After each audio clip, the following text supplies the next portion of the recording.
When we first formed, the aim was to put pressure on the major three parties. Yeah. Eventually thinking that they'd want to sit down and talk.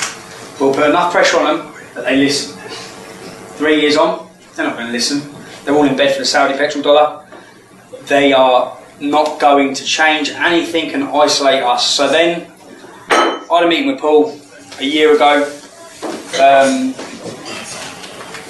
With the English Defence League thing, I'm English Defence League. I never wanted to be a politician or go into politics in any way. We know who we are here. When I met Paul, for the first time, I thought he was charismatic. It's the first politician that I could watch on the TV and I listen to and I agree with. Yeah? And I realised that middle class, middle England will not listen to us. Okay? They won't listen to us. They listen to Paul.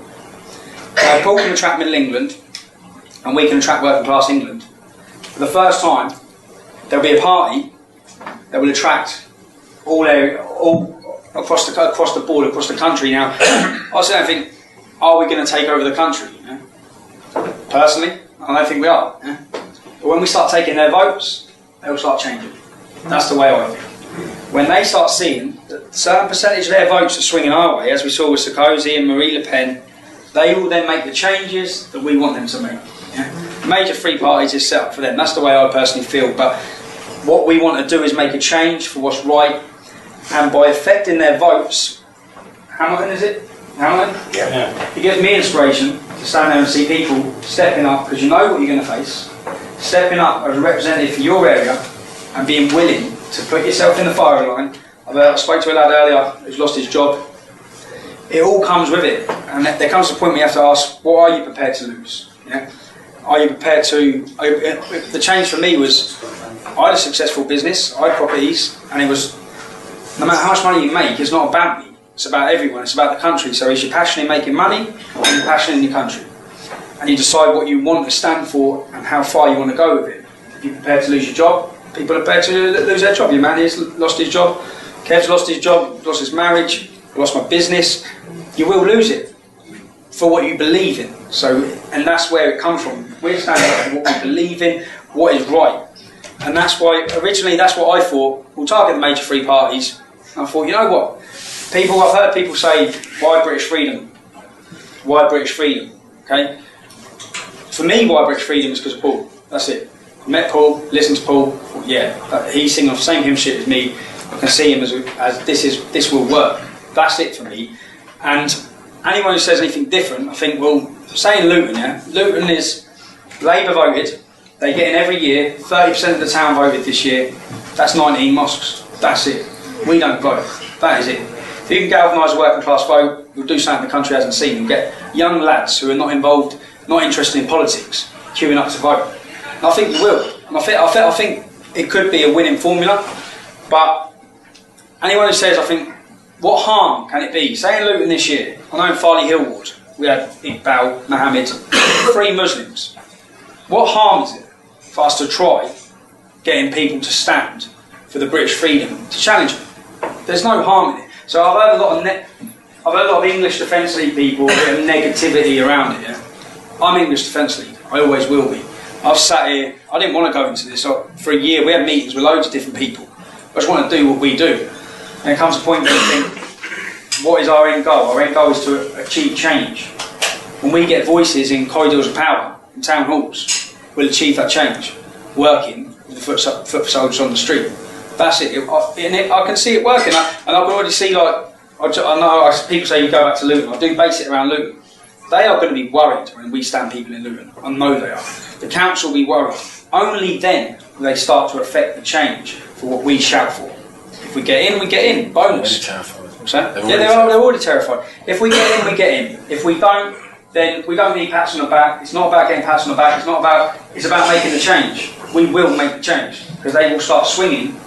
The swing from left to right is happening. It's uncontrollable. It's across Europe. There's no politician. There's no police force. There's no leftist group that's going to stop it. People are realising it. The cat's out of the bag. I think they've been trying to put it back in the bag for 2 years, 3 years. With all these harsh sentences, someone who smashes a brick against a mosque we can go gets 5 years. That's to put the cat back in the bag. That's to instill fear. You can't say that. You can't do that. Everyone's saying it. 3 years ago, who had heard of infidels? Now everyone's screaming infidels. Everyone's proud to be an infidel. So people are coming up, people are standing up, people are speaking. When you sit and look across Europe, the British National Party, yeah? The majority of British National Party supporters, decent people, fed up people. You've got a leadership, in my view, that support Ku Klux Klan, anti-Semite. The leadership is wrong, yeah? And that's why the British National Party will never represent this country. For me in Luton, and when I look at it, it won't represent this country because it doesn't represent everybody in this country. Because it has been forced to change its ways to let non-white people join. It's been forced into it. The stigma that comes with it, after 3 years being English Defence League, everyone knows what we stand for. We're anti-Islam. That's it. We don't care about your race, we don't care about your colour. So, I know, well, when this Sunday we're going to Caribbean Day, St Lucia Day, which will be 1,000 blacks in a field, and we've been invited as English Defence League. To help put the banners up. To help put the banners up and Luton in Harmony by the organisers. That step is something the British National Party has never done. When we stand someone for British freedom in Luton, we will have the West Indians, we'll have the Sikhs, and we'll have the whites vote for the party. There's a party that's representative of all people to speak up for all people, because these paedophile gangs, I don't talk about white girls. I try to say we shouldn't be saying white girls. It's non-Muslims. That's who they target. They don't care if they're white. They target non-Muslims because they don't follow their ideology. So for me, I've heard a lot of, I don't know, I've heard negatively people saying why and questioning it. Why not? What have we got to lose? And as I said, when I see people throw themselves into it, to find someone who is well educated, not like Kevin, to find someone who's going to stand up and throw themselves in and represent a political party, which what's going to come with it is death threats. You're going to be harassed by the system, by the police. I know it. I'm answering bail next month after 2 years of a financial investigation. They took all my money, they took my houses, they took everything. They froze everything with no evidence. I haven't even been before a judge. That's what's going to happen. You're going to be persecuted in every single way. So to find someone that's going to stand up and lead that party and willing to put their face to that party, I think, is to work with working class and find someone. I said when we started this, we wanted someone from Middle England to direct it, who's going to know what to do with it. We're going to go out in the street, we're going to make a hell of a lot of noise, we're going to not kick off, but we're going to make a noise, we're going to kick off. We're going to make a lot of noise, and someone's going to come along and think, this is what we do with this, and we direct it. Someone well educated who knows what to do with it, and to find someone that's willing to stand up like Paul, for me, I think, I take my hat off to him, and when I hear people questioning it, I think, you don't want to stand there, because you know what's coming with it. To find someone that's going to stand up and do that, to find a girl of Wilders in Britain, you're not going to get it, and I'm surprised we've got it. So Paul's willing to, so I think everyone should take their hat off to it.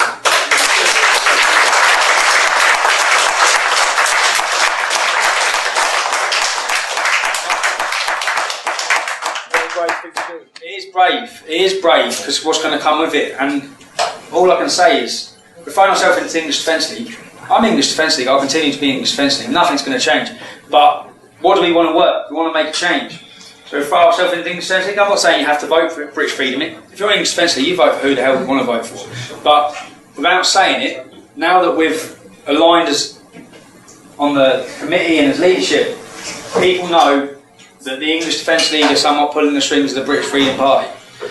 The ideology that we've built this movement on, this movement has been a phenomenon and become a worldwide name for one reason: truth and core to our value. 2 reasons. That we stick to everyone knows we've stayed true to our word from day one. We are non-racist and we are non-violent, and no one can move us away from that, and that will spread through the British Freedom Party at the same time. The British Freedom Party now, a lot of people haven't heard of it. In a year's time, with what we've got planned in August, we've got a lot planned this year, some really big things in America. You know, like, we don't think, our politicians don't listen to us, they just don't listen to us. We've had an invite we had a discussion with the 3rd biggest PR company in the world. They're Jewish, okay? the main thing they wanted to know is, do we support Israel? So I see a lot of English Defence League people for some reason questioning that as well, which doesn't weigh in at the same point. But they said, they get us into America, try and sort out a visa now because they don't want me there. They get us into America, they'll have us in meetings on Washington Capitol Hill, meeting members of Congress, Peter King. When that happens, that's when politicians here think, yes, this is happening. So, I mean, when we go into Europe and we meet mainstream, well-represented and well-respected politicians, when we fly into Stockholm on August 4th, Pamela Geller, Robert Spencer, is the start of something. It is, and I say, what's happening now will be looked upon as an era, a counter-jihad era. And although your man's lost his job, mate I spoke to earlier, people are losing their jobs. When your kids ask you when you're older, what did you do? You've done everything you could do. And that's what's happening right now. So,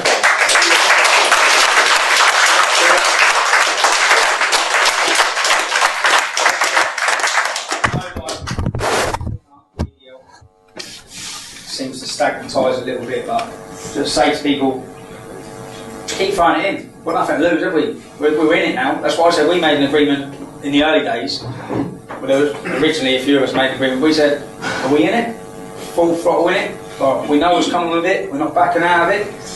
And we made an agreement, then we kept together. We shook hands. We shook hands and said, no matter what happens now, some of the others pulled out. We're doing it. Right? Full throttle, straight at them, because we know what's coming with it. We're not backing out. We're standing tall. I'm not standing tall. We're standing proud. We're standing tall.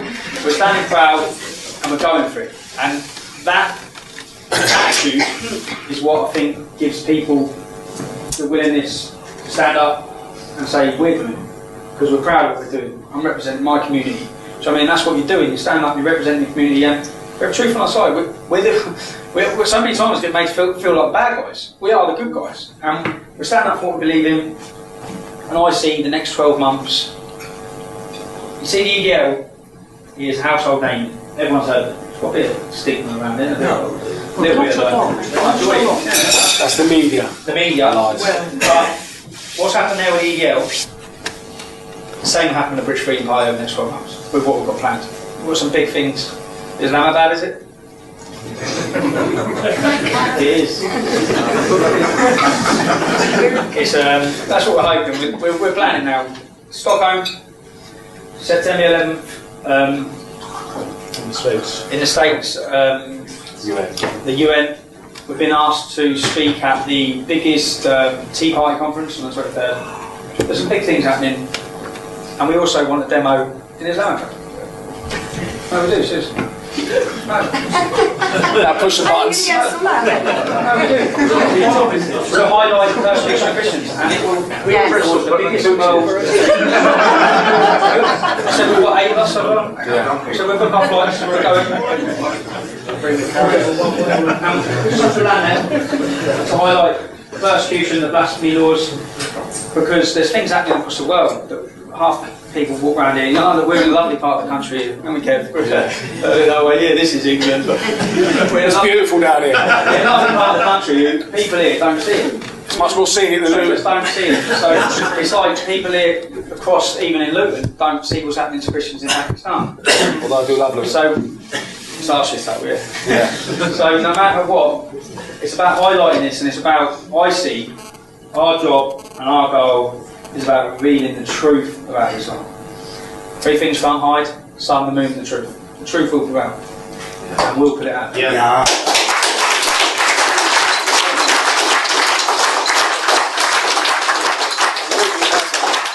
Truth is, Islam is not a religion of peace. Never has been, never will be. It's a fascist, backward ideology. Doesn't mean there's not good Muslims though. As we've established, there are some. I was with 2 this morning, wasn't I? Mental, wasn't it? I was sitting with 2 Muslims just first thing this morning, and then he's opened up, and I'm in this kitchen. This is the truth. I went to pick my mate up, and he's in there with Akil and Aki. I've gone in, and he's opened up his fridge. He's got sausages, he's got bacon, he's got his bed. But it was bad. It was first this morning, and I was like, what?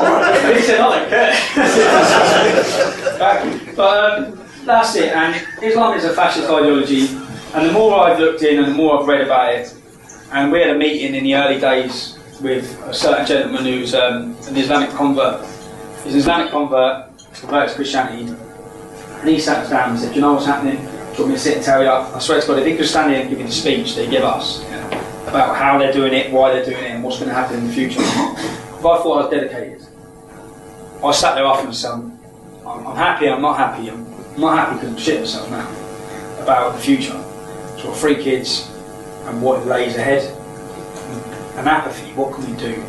And everyone's burying their heads in the sand. And I come out of that meeting, when we had that meeting with him, and he sat and said, and he was a Saudi scholar, so hearing it from him, he knows what their plan is. Before we dedicate our lives to this. So, I mean, and that's it. People have to ask what are their job in life, and I think that it's every man's duty to provide a safe and prosperous future for our community, for our kids. Yes.